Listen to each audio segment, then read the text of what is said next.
Trout and the Los Angeles Angels travel to Boston to face Hanley Ramirez, David Ortiz, and the Red Sox. The pregame's at 6 Eastern, followed by first pitch at 7, Saturday on ESPN Radio and the new ESPN app. Coming up on the Best of the Paul Finebaum Show podcast, every day should be Saturday. Founder Spencer Hall joins me to discuss social media and David Letterman's final show.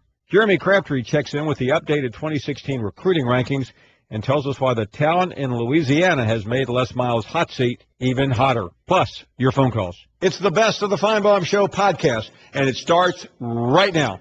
This is the Best of the Paul Finebaum podcast. Spencer Hall joins us, longtime friend and the founder of Every Day Should Be Saturday. Also works for SB Nation. And Spencer, it's been too long. What's going on? Nothing much, Paul. Just soaking up the delightful nothingness of a college football offseason, where we can get Joe Oliva saying that people are scared to come to Tiger Stadium, all the while signing neutral site deals for large amounts of cash. So, yeah, we're there, but we're actually past the halfway mark. So congratulations, everybody. Yeah, when you roll out of bed in the morning, you think, man, I don't want to go to Tiger Stadium anymore. That's always on the top of everyone's list. But we'll move on to other things. Let me ask you, just right out of the chute, new king of college football, Urban Meyer. I guess we could see this coming after the Sugar Bowl, couldn't we? Well, yeah, I mean, he's really good. Really? You can say a lot of things about Urban Meyer, whether it be his personal or professional shortcomings. There might be very few on the side of professional shortcomings, because if you watch the way Ohio State played, I don't even know if an Alabama fan could be that mad. Because when you get mashed out by an offensive line like that, I know everyone wanted to blame Lane Kiffin because it's fun. It's one of those things in life that feels right even when it's not. But they got beat at the point of attack. And that's something that Urban Meyer, I think, learned because he'd lost to Alabama teams before, because he'd lost SEC games at the point of attack, and that was not going to happen when Ohio State got a second chance for him to try that again. So, yeah, he's a brilliant coach. We all knew that, Anyone in that list, by the way, like if you go, he's the 25th best head coach in the country, that's still pretty good. We have a ton of unnecessary college football programs. 25 still makes you pretty good. Of those names I mentioned, I had Spurrier number 9, obviously Saban second, Urban, Saban, D'Antonio, Patterson, Briles, Harbaugh at 6, David Shaw 7, Bill Snyder at 8, Steve Spurrier. You have two people in their 70s at 8 and 9. Chris Peterson 10, Stoops at 13. Anything really rub you the wrong way? Well, nothing really, because you talk about value. We all have different ways of looking at value. For somebody like Bill Snyder or Spurrier, their value is as much off the field as on the field in terms of the proof of life for the program. If Snyder's not there, then K-State football really doesn't exist as anything but a shadow of itself. And the Ron Prince experiment proved that. Snyder has made that work. He's the perfect guy with the perfect fit. Spurrier's made it work at a couple of different places, and multiple places if you count Duke, which I would certainly count him Duke. Remember, Steve Spurrier won football games at Duke, and that's something that he would like us to remember. And he's something that he'd like Mac Brown to remember as well. But for Spurrier, the proof and the value there is that he's still going to be there, right? Like, that's the issue with Spurrier. And his value is we'll pay him to stay here and keep the program building, keep it growing. For somebody like Saban or Meyer, obviously, you're getting this complete, dedicated, obsessive football robot who's essentially like a total package that you can just throw any amount of money at, and it will seem completely rational. As far as Kevin Sumlin being overpaid relative to his position on anyone's list, I don't know. When was the last time we talked excitedly about Texas A&M football before he got there? In addition to that, I think that the Texas A&M coach should always be ridiculously overpaid, because I like to think that Texans just don't even care how much it costs. Like the person who runs Texas A&M or the University of Texas, they should be paid by people who just bathe in like enormous vats of money, and I'm okay with that stereotype.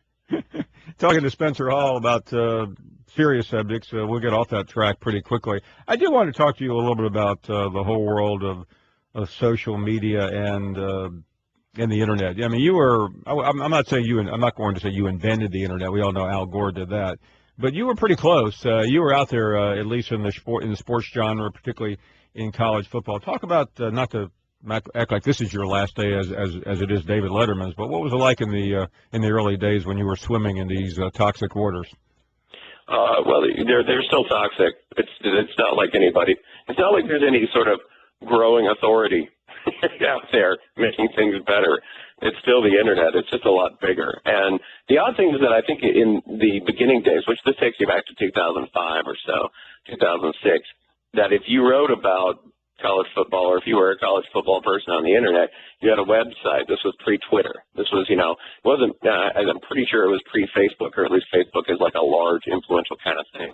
So you had a website, and you had to write somebody and say, oh, I have a website. So everybody kind of knew each other, and now that's not true so much. There's larger networks, there's, thousands of little satellite sites. So I don't think that the people sort of covering the sport that you talk to, they do talk to each other a lot, but they might not be as, either tight or familiar with each other's work and how they work as they used to be. And then that's before you ever throw in a player or a coach and their presence on social media, which has been an entirely new wild card in all of this. Yeah, you said something that I remember, before this and before that, but before Twitter almost seems like a million years ago, and it really wasn't. When, you would do some really interesting things. I remember not often, but occasionally you would, I'm not sure what the correct phrase was, whether it was live blogging or, our show, for instance. You were one of the original people that kind of connected what you did with other people, correct? Right, and I think that's something you can kind of lose when you talk about, people saying, okay, if you work for a large company, you should only, share links from that company, right? Like if you work for a paper, then, you really should only share links or link to stuff done by our paper, our site. And I think that's sad. And we obviously, if you follow me or anybody who works for SB Nation, we're really good about sharing our own stuff. But, I never thought that you should get to the point where you weren't like, oh, AL.com did something great and we can't share it because it's ours. No. Here, go ahead, share it. Take it out there. If Paul Finebaum's going to have. And the shows that we would always live blog, Paul, were always after a major Alabama or Auburn loss. Always. It's like a seismograph. We would just turn it on and wait for something to blow up. And it was some of the most fun that I think our commenters have every year. We're still doing that. In fact, I think in a really sort of meta moment, I think they're doing that right now for my appearance. Yeah, no, I remember one day, I can't remember which one it was, and I was watching it during, as we were doing the show, and it became so distracting because the show was not nearly as funny as you and your site were making it to be. And you really did help introduce us to a lot of insane people who now call on a regular basis. Yeah, that's what we're here to do. We're here to help people meet people and then further distract themselves from their everyday lives and make them less productive citizens. So you're welcome. I wanted to ask you, because I know you dealt with it, and it seems like the entire media world is dealing with what is about to take place in about an hour or two and will be seen much later tonight on CBS, and that's the final David Letterman show. It moves past generations. It really doesn't matter whether you're 80 or 20. Many have been affected by him and what he has done. What are your thoughts on his farewell? Well, it's good to pick when you go. That's rare. When you get to say, I would like to leave on Wednesday, and they say, oh, well, yeah, you're leaving. Okay, cool. As opposed to being pushed out the door because you're too old. Letterman's basically one of the two or three people I've just imitated poorly my entire life. Because I think if anybody, this is like, and I wrote this today in a sort of I guess, goodbye piece, that the thing that he had was nothing. He came from Indiana. He did not kowtow to the notion that you should put on a show about showbiz. He essentially killed time. And he killed time in the kind of way you do where if you're just from a place where there's not much going on, you drop stuff off of houses, you make elaborate prank calls, you just make lists, and then when you do get a guest, you talk to him about something, extremely unimportant. Like the piece I used was Tom Hanks talking about ruining an old stand-up comedian's golf clubs. These things that are just seemingly unimportant that ended up making a really great show. And that's part and parcel of what we do. At SB Nation, or I think anyone who writes kind of about college football, because you kind of write about these weird in-between places that add up to something huge if you just show somebody how to look at them in the right light and say, you might not think much of beautiful Starkville, Mississippi, but if I show you these 3 or 4 things and just sort of how endearingly normal they are and how intense people are about it, then maybe you'll sort of start to think differently about it. Yeah, I heard someone say today who obviously had never seen Letterman and didn't know what to say. Well, boy, he will really be missed. I mean, that's such a cliche, but is there anyone out there that is in that? I mean, there's some talented people, don't misunderstand me, but that's capable of doing what he has done. No, there's a lot of people who can do, faint imitations of him. And that's great, because I don't think anyone else can do that. I think it's something, by the way, that I don't think Dave's done for like 10 or 15 years. He's been coasting, and he runs a very nice sort of standard late-night talk show. But I think for people my age, the thing that you remember as being like the real fire was everything that came on from like 1982 to maybe like 1995 or 99, when he just didn't have that much to lose, particularly on the old NBC Late Show, where he would do things like, Letterman did this. Letterman got thrown out of his own building for trying to take flowers to. Now, hold on a second, Spencer. You said Letterman's been coaching, not this show, right? Oh no, not your show, of course, Paul. You have me on. This is when coasting starts. Because no one has ever accused us of doing that, so I just wanted to make sure I didn't misunderstand you. What do you do after you're 68 years old? You've had this incredible 33-year run. You've had a great farewell. There have been very few farewells like this. Carson had it in the early 90s. Leno's was just messy. No, it was just you almost just wanted him to leave, which he finally did. But what do you do? I mean, even Seinfeld, after the greatest episode, build up to a final episode ever, he couldn't stay away. No one can stay away. This goes for football coaches as well. So what do you do if you're Letterman? Well, one person did stay away, and that was Johnny Carson. The only thing Johnny Carson did afterwards was send one joke a week to Letterman. Exactly. He would send one joke a week, and he'd play a bunch of tennis and hang out on his boat. And Dave, by the way, bankrolled, I think, let's see, Everyone Loves Raymond, right? Mm-hmm. He bankrolled that. So he's worth about $400 million at this point. And that's something that I think you can find a lot of distractions with, but he's gone. He's not coming back. There will be by the way, tonight there will be like no tears. It's not a real sentimental dude at all. It'll just be bye, because that's what you would do if you were Midwestern. You would just say, that's enough. I'm going to leave. Goodbye. And I think that's what he'll do. What would you do if you were from Alabama? If you did it and you were from Alabama, then you'd probably end it like Conan did and just play like Freebird, right? Remember, that's what Conan did to finish his, I didn't remember that because I'd quit watching Conan by the end. Yeah, no, I mean, he played Freebird for like 15 minutes to end the show. I'd like to think that you'd probably do that in the middle of like a live NASCAR race at Talladega. That'd be the ultimate thing. Wow. If we had it queued up, we would play it for you, but it costs too much to pay the royalties. Anyway, Spencer, this has been fun. Getting your thoughts on everything but the intended subjects that we had booked you for, but we'll do that again. This is not our. I'm glad I was able to derail things. This is not our last show, although the last show is sooner than you think. Always. Spencer, thanks. Best wishes. Take care. This is the best of the Paul Finebaum podcast. Lance is calling next. Hey, Lance. Good afternoon. See, Darrell ain't got no credibility when he talks about Mark Richt. Because after Florida beat him, he called in your show Monday, wanted him fired. Then on the Thursday hotline, he starts calling in Mark Richt, flirting with him. Oh, Mark, we only got one option against Florida State. Against Georgia Tech. You know what it is? That's win. Well, you lost, Darrell. You get on my nerves. And he keeps running his mouth about Steve Spurrier. Spurrier left and Meyer left. Well, at least they won a national championship before they left. And Steve Spurrier didn't get run out on fan pressure. Steve Spurrier got bored, mainly because he was 11-1 against Georgia, 9-2 against Tennessee, his biggest rival in that SEC at the time. He owned the SEC, Paul. He won 4 straight, probably played from 9. Talk about that. Do you agree fan pressure didn't run Spurrier out? He just got bored? I think after 12 years, he was frustrated with some of the internal things that were happening, and he didn't feel appreciated. It happens sometimes. I just think Spurrier has so much height. And by the way, there was one more thing. One more thing happened. Danny Snyder offered him the moon to go to Washington, and Spurrier, in one of the worst decisions of his career, bought in. Because he was bored, Paul. He wanted a new challenge. He owned the SEC. Yeah, I mean, what Spurrier did, it was never seen, man. It was unbelievable. The offense he brought him, they said it wouldn't work. He destroyed everybody, man. He was killing people. So, man, Steve Spurrier is a victim of his own. He's a true competitor. And when he ain't doing as well as he thinks he should, he'll walk away and look for a new challenge. How many big-time coaches like Spurrier would take a job like South Carolina? They wouldn't. Look at Urban Meyer. Took a year off because he's a coward.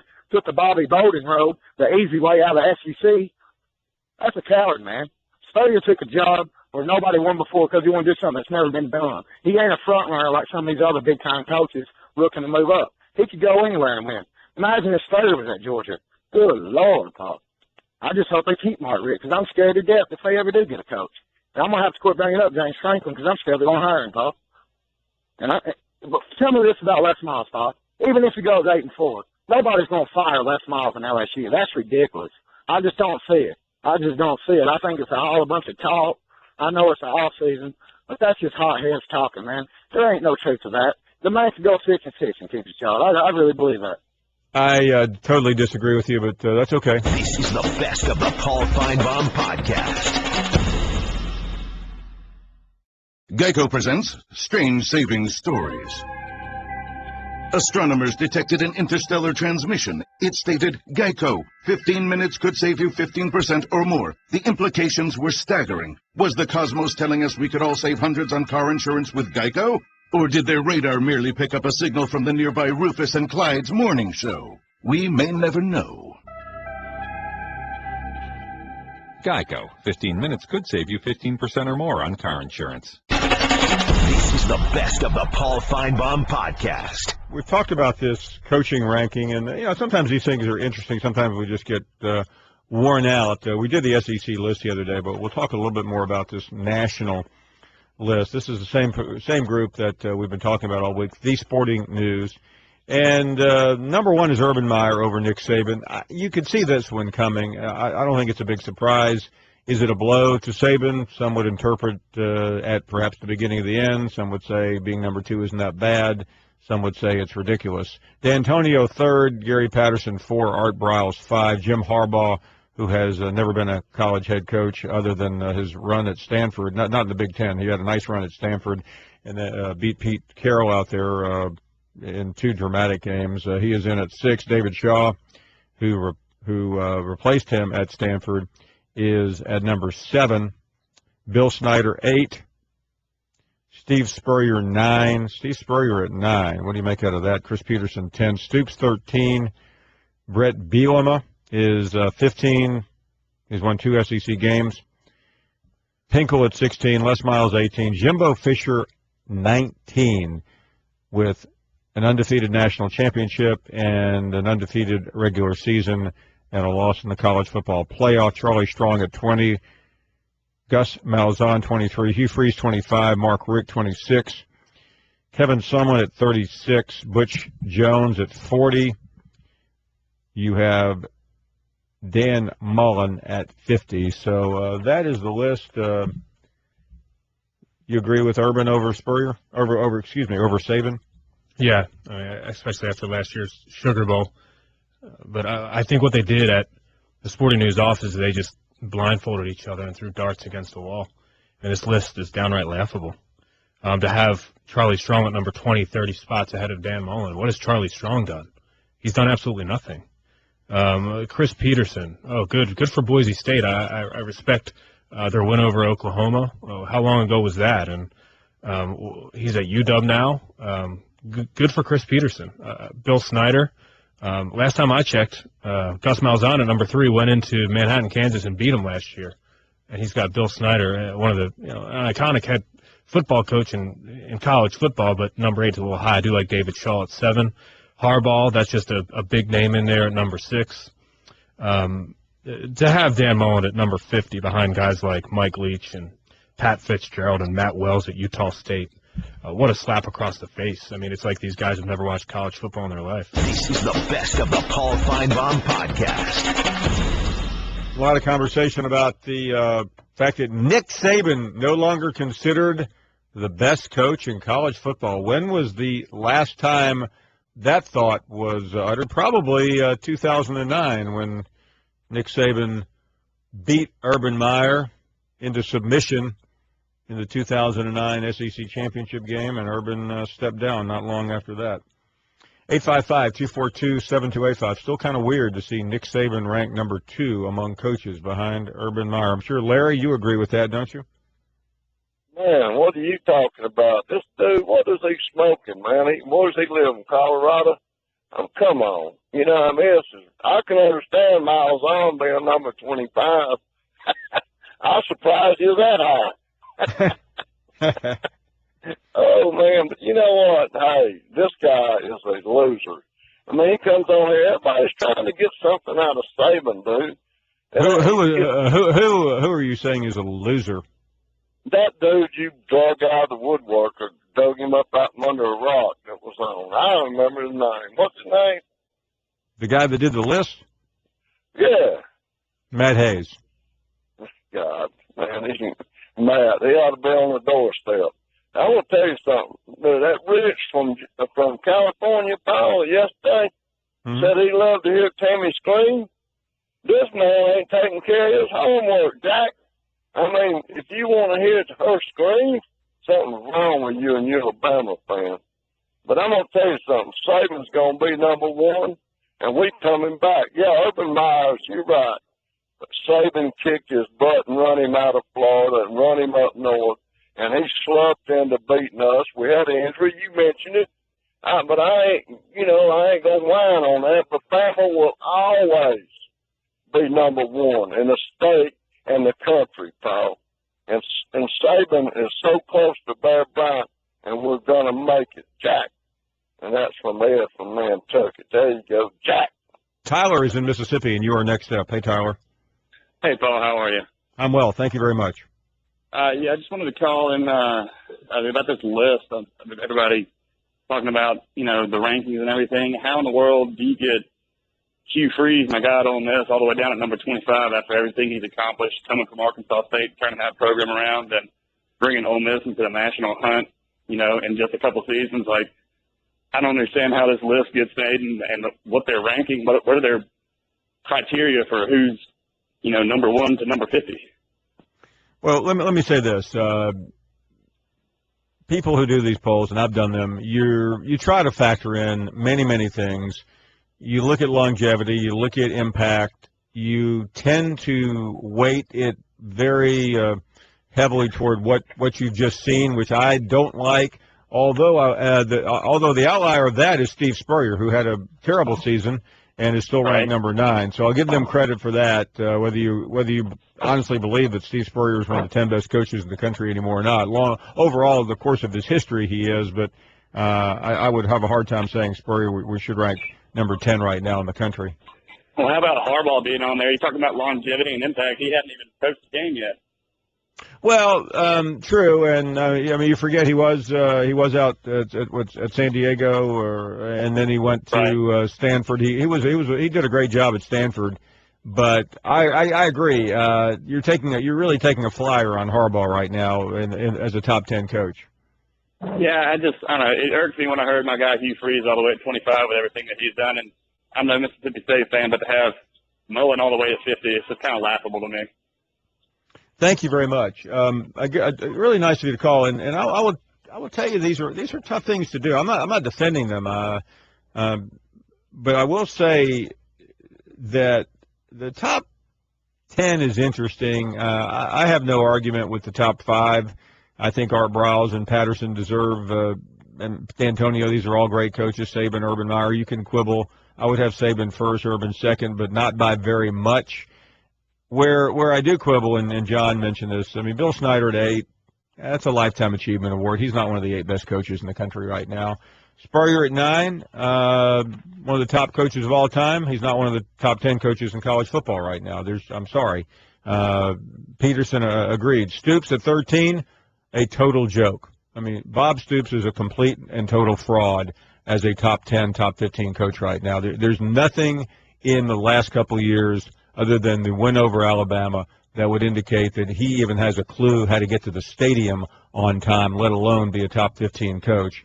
Bielema at 15, maybe a little high, but certainly you can understand where that is trending. Pinkel at 16, much deserved. Les at 18, bit of a stretch. Jimbo is way too low at 19. You can argue about Jimbo Fisher. Was he a one-hit wonder? But he still has his record the last 2 years would trump anyone in the countries with the possible exception of Urban Meyer. They probably have the same record. Charlie Strong at 20 is beyond laughable. And Gus at 23 probably I would rank him a little bit higher. They're all subjective, but that's what coaching rankings are all about. This is the best of the Paul Finebaum podcast. A lot of conversations about what's happening down on the bayou. What is the situation with Les Miles? What does he have coming back? And how is he recruiting? Perfect person to discuss all that is Jeremy Crabtree from ESPN. Jeremy, hope the early spring, late spring, hope the spring is going well for you, and good afternoon. Hope all is well. If I could figure out how to get you on, I'll actually be a lot easier. Can you guys, Dan, can you help me? I cannot figure out where he is. Jeremy, you there? Yeah, I am. Good afternoon, Paul. Okay. I appreciate you coming on. I gave you that great introduction, and I couldn't figure out how to get you on the air. Really glad you're here. We were going to ask you about LSU, and the situation down there seems to be in flux. First of all, how is recruiting going with all the noise about Les Miles' future? Well, certainly recruits are cognizant of that, especially with it's being as competitive as it is in the SEC. The good news is, though, it is an incredible crop of talent in the 2016 class. There are 20 players in the state of Louisiana that are in the ESPN 300, the most amount of talent that we've had on that list ever since we've been around covering recruiting. The Tigers have 9 commitments right now, and 8 of them are from ESPN 300 players. So certainly the noise, the buzz, whatever, hasn't hurt them one bit at all so far. Jeremy, overall, certainly sometimes you can. It is summer, almost summertime. You can begin to see things develop, trend lines. Who's hot, who's not. What's it look like? Well, it looks like we're going to have some real competition for that top spot in the country for the first time in quite some time. About this time last year, I joined you and I told you that Alabama virtually had the number 1 class in the country locked up, and they went on to do that. But this year, there is no home run team that has jumped out of the gate so far this spring. You can make a case for Florida State. You can make a case for Miami. You can make a great case for Ohio State and Georgia. All 4 of those teams have great classes, but no one has really distanced themselves from the gap at this point. So I think we're going to set ourselves up for a real intriguing recruiting season in the SEC. You just set off panic alarms across the state of Alabama. So before people begin what's the situation with Alabama right now? And I realize it's early. It is early. They are our number 11 class, and just understand they will make a run. The Crimson Tide are still involved with so many high-profile guys. They've got 8 commitments, and 4 of them are ESPN 300 commitments. Jonah Williams is a kid from California, one of the best offensive tackles in the country. They've gone into Louisiana to get Shaheem Carter from Kentwood, Louisiana, the number 4 cornerback. They're going to have to battle to keep him on board, and they've got Deontay Brown, great interior offensive lineman from in-state there at Austin High School in Decatur. So there is a good foundation there. It's just we haven't seen Nick Saban kind of gobble up all the commitments like he did early on the past few classes. Why not?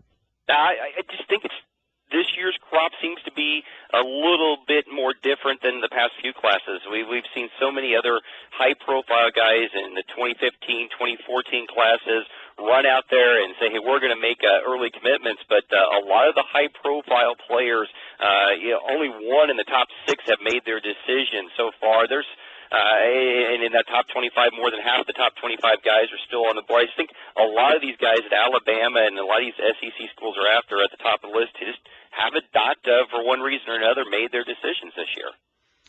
Again, I realize it's late May and we're talking about next February, but you can see things beginning to develop. And this will be my final question on Alabama. But when was the last time you can remember, even now, with 8 months to go, an Alabama team ranked where they currently are ranked at number 11?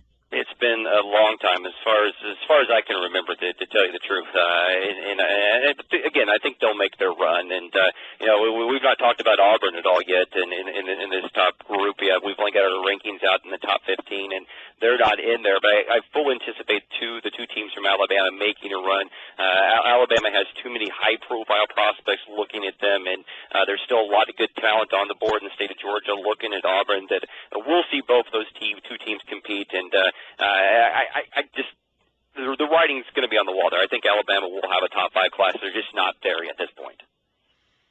Jeremy, you mentioned Georgia, you mentioned Alabama, Auburn.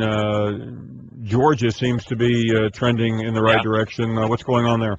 Yeah, no, they're doing a tremendous job, and I think the foundation was laid early on when they've got Jacob Eason, the #1 quarterback in the country from the state of Washington, to commit to them. I mean, Georgia is one of those schools that can go anywhere in the country to get a high-profile quarterback to come to play for them, that they've done it year after year after year, and Jacob Eason's kind of been the bell cow in this class, and when you get that quarterback on board early, it makes recruiting at every other position easier, and they've done a good job here of racking up some defensive players in state. Tyler Clark, a number 25 defensive tackle from in-state there, committed just the other day. They've done a good job, but to me, the guy that kind of sparked this whole class was Jacob Eason. There was some talk a while back that he was going to look around at schools. He says he's 1,000% solid now, and Mark Rick's got a guy that he can build this 2016 class around. In terms of the SEC, what's going on with Tennessee? They've had amazing classes in recent years under Butch Jones. Yeah, no doubt. And Tennessee is one of the schools that is not quite there yet in our top 15, but fully anticipate the Vols also to be in that discussion for a top 10 class. They've got a good foundation in place there. Just don't have a huge amount of numbers. Kind of goes back to what we talked about earlier with a lot of other kids just kind of waiting to make their decisions. But the Vols are involved with some really good quality prospects, and I fully anticipate Tennessee to be one of these schools that flies up the charts as we move forward. They also have a high-profile quarterback committed to them, Jericho Tonino from New Jersey. I got a chance to see him 2 years ago at a camp and saw him again this past spring. He's a real-deal player, a guy that you can build a class around. Just not they'll be there toward the end. I think they have a shot at the top 10 class, but just need to add some bigger pieces as we move forward. On the other side, and we always caution it's early, but are you seeing anything that surprises you in relation to a team that you thought would be doing really well and doesn't seem to be? Well, maybe the exact opposite in some ways. I think a lot of people thought Miami would fall off the charts, especially with some of the struggles they had late in the 2015 class. They have 21 commitments, one of the largest classes in the country, but the Canes have a very, very good foundation there. Al Golden has done a very good job at keeping a lot of those South Florida guys at home, and I know there's a real sense of fear from a lot of Miami fans that other schools, namely Florida State and or Florida, might come pick away some of their commitments, but I really do like what they have on board, and I think they're going to surprise some people and do a very, very good job here down the stretch. Jeremy Crabtree from ESPN on recruiting while early, beginning to see some things develop. Thank you, Jeremy. Take care, Paul. Thank you. This is the best of the Paul Finebaum podcast. ESPN Radio. With the action on the court, the diamond, or the gridiron. Comes alive. The NBA. The San Antonio Spurs are the world champions. Major League Baseball. San Francisco Giants are the champions of the baseball world. The new college football playoff. College football playoff national champions, the Ohio State Buckeyes. Your home for the best in sports play-by-play. ESPN Radio. This is the best of the Paul Finebaum podcast. Tim is next up in Ohio. Hey, Tim. Good afternoon. Hey, So I really haven't been able to listen to your show as much as I once did.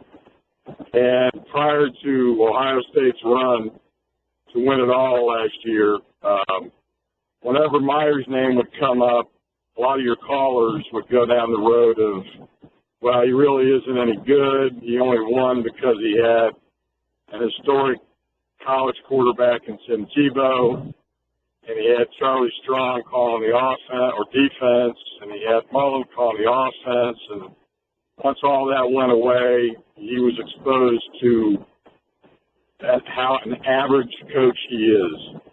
Now, is that somewhat dissipated from your callers since what happened back in January? With some. I mean, listen, I really I just try to keep my own counsel on Urban Meyer, and you know where I'm going here, Tim. I think he's I've always thought he was one of the best coaches in the country, and nothing has changed. No, I mean you've always been very open about your feelings. I guess I'm just speaking in terms of your callers. I think there's certainly some bias against Urban Meyer among callers. Yeah, I think that's fair. So, but do they still go down that same tack that, or some of that disappeared that he only won because of Tebow, Mullen? A little bit of that has disappeared. But there's still some negativity. I can guarantee you that. Yeah. Okay. And again, fair enough. So I don't believe. I mean, the odds of them repeating are just so stacked against the program. And I think that's what made what Saban and Alabama did in that 4-year stretch, 3 out of 4 with 2 in a row. I just don't see anybody matching that. I really don't. I think Meyer has really learned. I think he made mistakes in Florida. I didn't like him when he was in Florida. I thought he was a pompous, arrogant ass. I think he's matured. I think some of the things that happened in that locker room with players in Florida, I think he learned from that, and it's not happening at OSU. But, of course, that could change in a heartbeat. But I don't – everybody's got him preseason number 1. I personally don't think they'll do it. I think they'll be in the conversation. But somebody's going to – I mean, Ohio State came out of nowhere. I mean, Tennessee could catch fire with all that young talent. Ohio State won with a lot of sophomores. And Tennessee's got a ton of talented sophomores, and Butch is a good coach. So it's, but that's why it's such a great season and such a great sport. And it's always good talking to you, Paul. Thank you. Thank you, Tim. Always good to hear you. Let's go to Atlanta. Rich is up next. Hey, Rich. Hey, Paul. Thanks for taking my call, buddy. Thank you. Paul, the AD at LSU, pretty interesting what he said. And I've been thinking, when was the last time they did lose a non-conference game at Tiger Stadium? You know what I keep going to? UAB. Remember when UAB beat them? I think it was Saban's first year. It was, and they may have lost one since then, but that's certainly the one that stands out. Right, that's the only one I can think of. So maybe Will and Gulfport and any LSU guys could give us that answer. But that's the only, and they've played some, especially relative to the other schools. Yeah, they played some decent out-of-conference games. They have. West Virginia, University of Washington, one of the Arizonas. Hey, buddy, I wanted to talk about the never-ending greatest college football debate ever, and that is Mark Richt. He gives everybody everything, doesn't he? He gives his detractors, inexplicable losses. He gives his defenders. He does it the right way, and he's on the oversight committee and all that. But today I just wanted to do a different context with him. I think what's hurt him is the 7-year run that UGA did not win one of the championships that the 4 other schools did. I think it's kind of unfair because society has a tendency to judge based on, championship rings, if you will. And I think that's what really hurts him is the fact that he hasn't won a championship. But then I got to be thinking, okay, you had Coach Bowden on last week. Paul, how many years from when he was at West Virginia till he won his first national championship at Florida State? How many years do you think that was? I would say 15, maybe 20. Okay, how about 23? Okay. How about Tom Osborne at Nebraska? 20, maybe. Yep, 21. Mac Brown, Lou Holtz, 20. How about Joe Paterno? What, he got hired during the John Quincy Adams administration. Yeah. How long do you think it's right?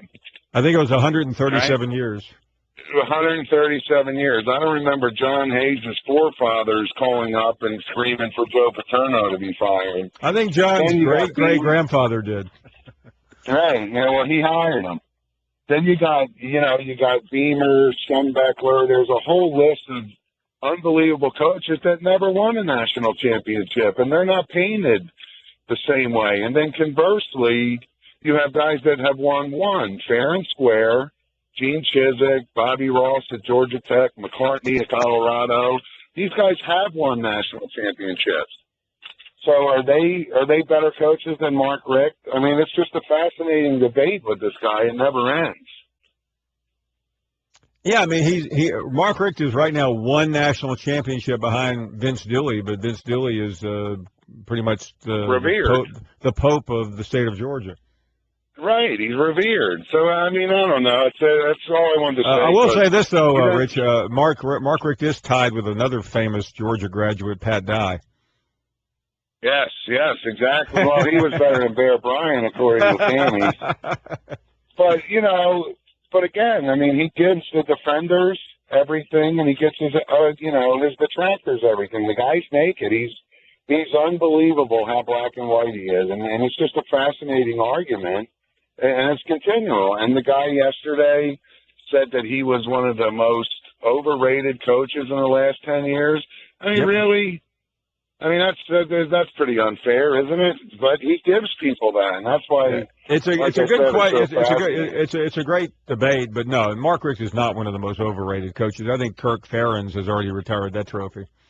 Right, from Iowa, right, exactly. Yeah. So anyway, all right, well, thanks for taking my call, and hey, man, I'm sorry if I lost my cool a little bit yesterday. You did well. You brought Jim back to the show, and that was considered a pretty positive day here. But I meant no disrespect to you or any of the callers.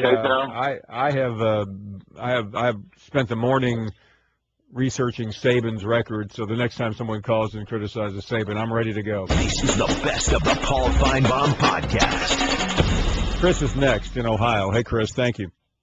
Hey, Paul, first-time caller, short-time listener.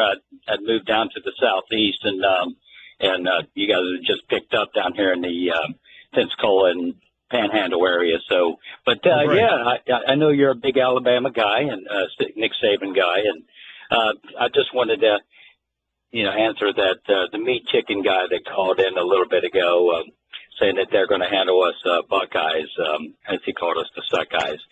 I was very excited about Harbaugh being hired by them because I think as a college football fan, it's good when Michigan can compete. It's good when Ohio State. It's good for Tennessee to be back in the mix. It's great for Florida, Alabama. You could go into Texas and Oklahoma and Nebraska, UCLA and USC. These traditional programs, Penn State's another one, Notre Dame, another one. We want these guys. We want them to be in the mix of a talk of a national title, so that who wants to watch Ohio State beat these guys 10 times in a row? Not that it's been a given. They've played some good games lately up there, but we want to see them be competitive on the national scale, so that when it comes time to for a Michigan-Ohio State game, the nation tunes in. I've been tuning out lately because we pretty much beat them. I'd rather watch the Iron Bowl. So I hope Jim Harbaugh turns it around and Michigan becomes relevant again. And I was going to throw one more thing in. I am a Vols fan also. I was born in Tennessee, so I'm glad to have them back up. At least in the conversation. I think they probably will win the West or the East. They've got a couple key games there, but I'm thinking Auburn's probably in the West. And I really think Auburn, Ohio State as a national title game. I think TCU probably goes undefeated and is in the conversation or in the Final Four. And I think USC or Clemson might be the odd man out, or not the odd man out, or the other team then. So I didn't know where you came. I know you were waiting still a little bit. I heard you say you're waffling, but I'll be interested to hear what you say on that, when you finally do. Yeah, and Chris, I would say since 2008, I have picked Alabama to win, and it really wasn't even close most years. This year, Right. I'm not trying to overreact negatively to what I've seen. I'll be through Alabama a couple of times in recent days and weeks, and I'm just not sure. I think if Saban, I tell you what, if he's going to play Big Ten style football this year more than ever, maybe even more so than the undefeated season, where they just play very, very stingy defense. They run the ball hard and well, throw the ball when it's convenient or when it's not expected, and they're going to win. If he can steal a couple wins and get into the Final Four, I think that makes the bigger statement than the three national title runs, and because this team's not expected to do it. The Auburn's looking very, very tough. Let me say this though. You say that, and I understand perceptively that's what some people think. Yeah. But I saw some odds today, and Alabama in Vegas right now, that can change. Right now is the number 2 pick to win the national championship behind Ohio State. That maybe Vegas knows something we don't, but looking on the field, I think they're going to be better up front than they were last year. The Alabama-Ohio State game, I think, was one up front by Ohio State. I agree. They pushed the big boys. Our big boys pushed their big boys around this time. It hadn't been that way in quite some time for us up there in Ohio State. We had to play some catch up with the SEC, and I think they've caught up. I think you're going to start seeing some of that flow, but which is good for football. It gives us something else to talk about and enjoy. So, one other thing I was going to tell some of my SEC buddies, ask them what was the last SEC coach that came out of the SEC to win an actual title. They won the 7 straight. I think 6 of them were from up north. 2 from Meyer, 4 from Nick Saban, Les Miles, the Michigan guy. I think the last one was Spurrier. Am I wrong? Well, Gene Chizik won the national championship. He grew up in. Where did he come from, though? I think he's from Florida. Is he? Okay, there you go. I'll double check on that. But by the way, did he go to school? Did he go to school at Florida? Yeah, I think he did. I will double check. But and by the way, I mean, I had to search my memory bank to remember that Gene Chizik was the coach of the national championship team. Right. Yes. Yeah. It was a brief one. I think I could have coached him for Auburn to that title. Gene Chizik is from Florida, and he played football at Florida. So yeah. Okay. Good. I stand corrected because I thought it was Spurrier. I thought, wow. We get ribbed, and rightfully so, most of the time. Well, no, actually, not to sound like I know a lot about the SEC, but since Spurrier won, Philip Fulmer won a national championship, and he's from Tennessee. That's right. Okay, my bad. Yes, I forgot my balls. So, yeah, well, there you go.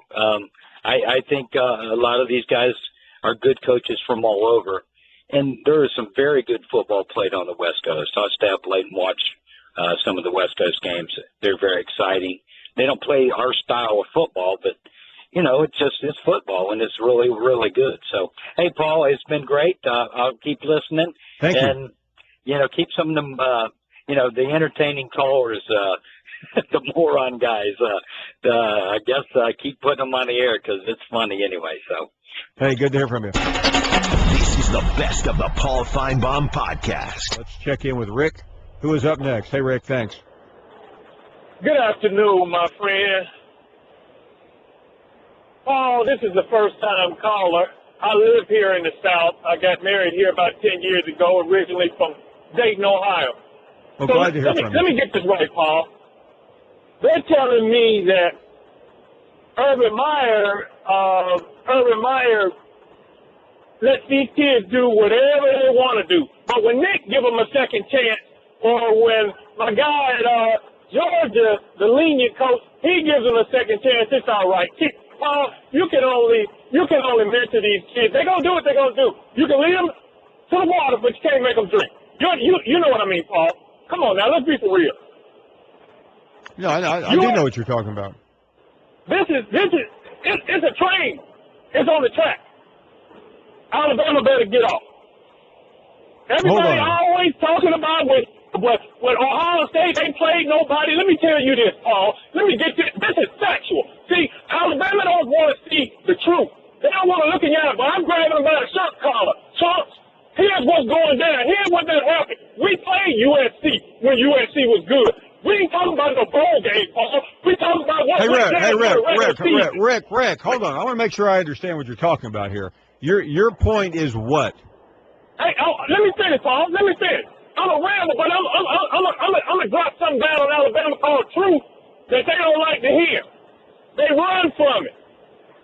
We played USC when they were somebody. We played Vince Young in Texas when they were somebody. During the regular season, we played Colt McCoy when they were somebody. Alabama ain't going no part of Vince Young. Let me tell you. We played Phillip Rivers when he was at NC State when they had that good running back when they were somebody. So hold on. So you're talking about Ohio State, correct? That's right. And your point, Rick, about Alabama is what? Oh, West Virginia, Virginia Tech, all these garbage teams, they going to play Penn State when they ain't won nothing, and they going to play Michigan State when they was garbage. They played Michigan. Look here. Look, Paul, all I hear about Alabama is, the SEC. The book is out. We know what Nick gonna want. You take them big old fat defensive linemen that can't chase nobody, that Ezekiel Elliott runs 300 yards. You better stay inside the SEC and play Dan Mullins that are playing inside Rick, hey, slow down. 60 times, and you know how to beat that. When somebody spreads you out, they got a balanced offense, like Oklahoma, like Ohio State. This Urban Meyer is all him. We got all his recruits in. This year, this all Urban Meyer. All his recruits. You know what that means. Get ready, baby. Get roll with it or get rolled on. I'll get with you. There you have it. Alabama fans, you've been called out by Rick. This is the best of the Paul Finebaum podcast. JT, good afternoon. Hello, Paul. Hi there. It's been a long time. I'm a caller, well, actually a listener more since '94. Used to call and talk to you every so often, but your fame has made it difficult, so it's good to get in. Thank you very much.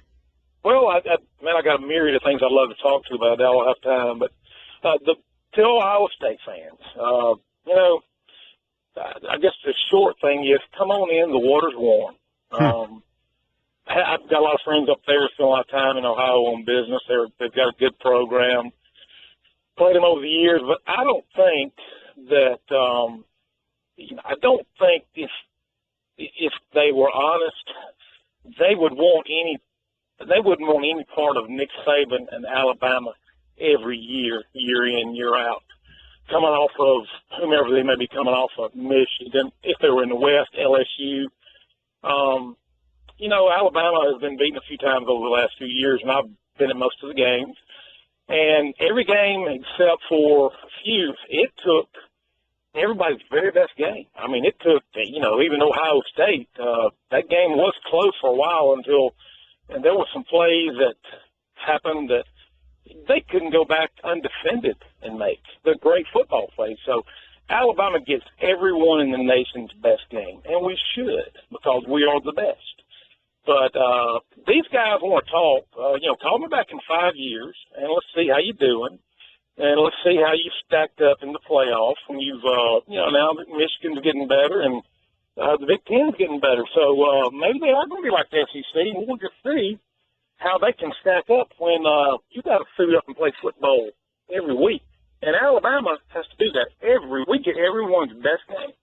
And I don't think, even Larry out in Oklahoma and those guys, I know they make fun of Coach Saban, but I dare say that I don't think they'd like to see that man once a year and be in the same division as him and have to deal with him. Say what you want, but, Urban Meyer left Florida for a reason. And we all know what the reason was. Now, he's at Ohio State, but the man left Florida for a reason. Nick Saban has set the standard in college football. He has got more people. Think about the SEC when he came in. Former at Tennessee.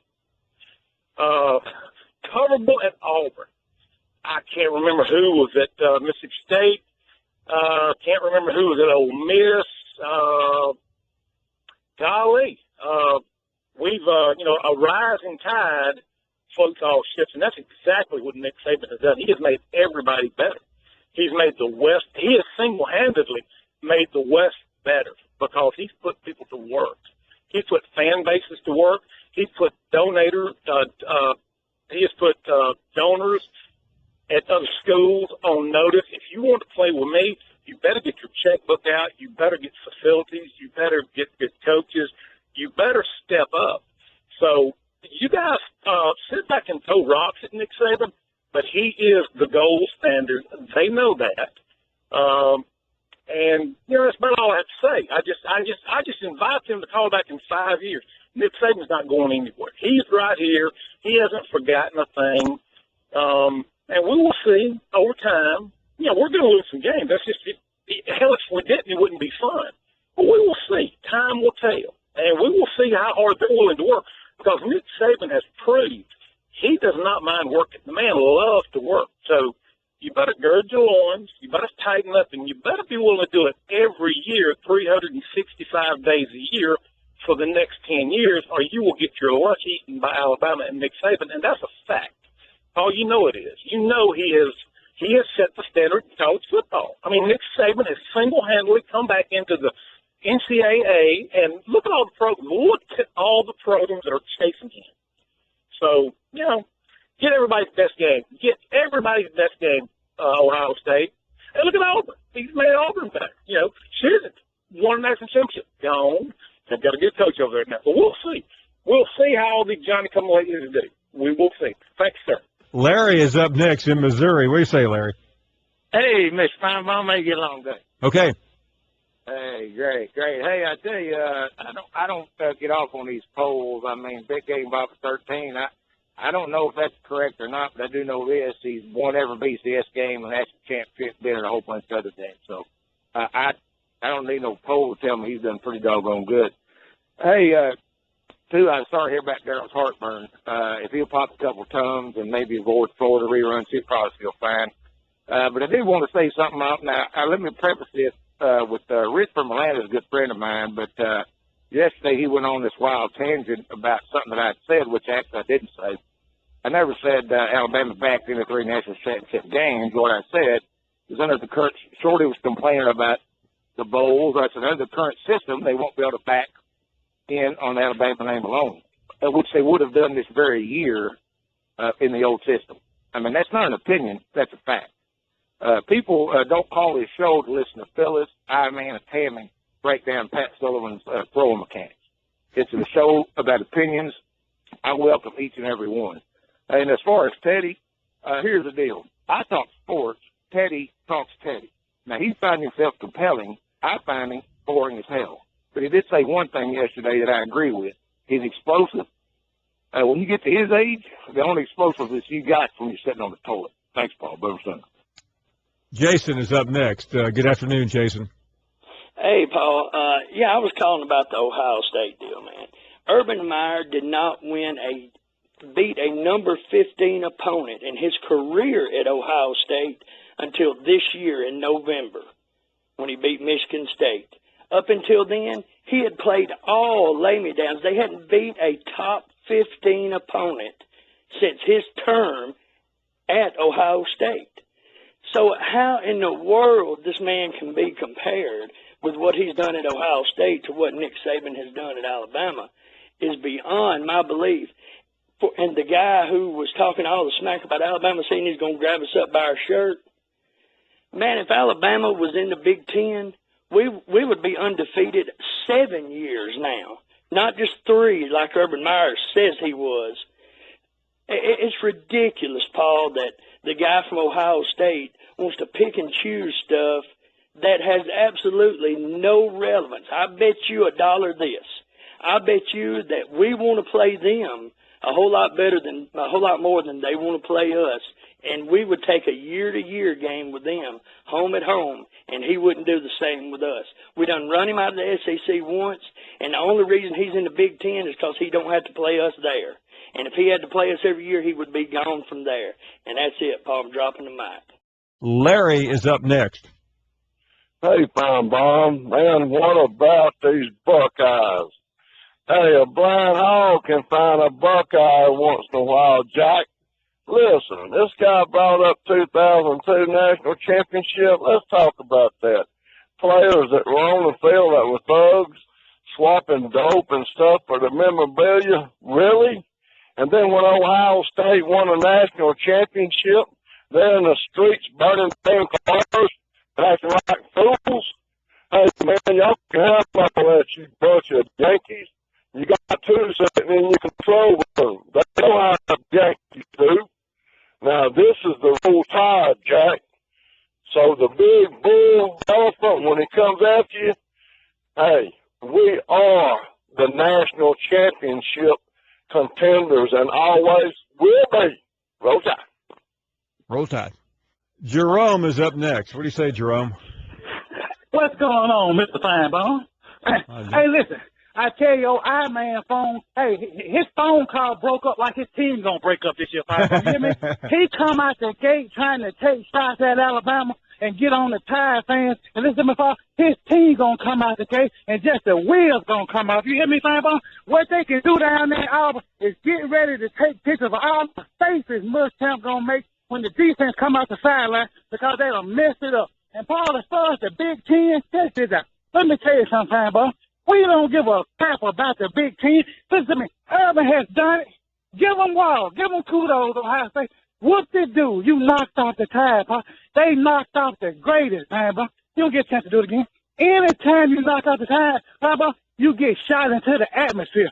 Ohio State, Oklahoma, Texas, Utah. Look at them, Finebaum. What they got to show for now? Nothing.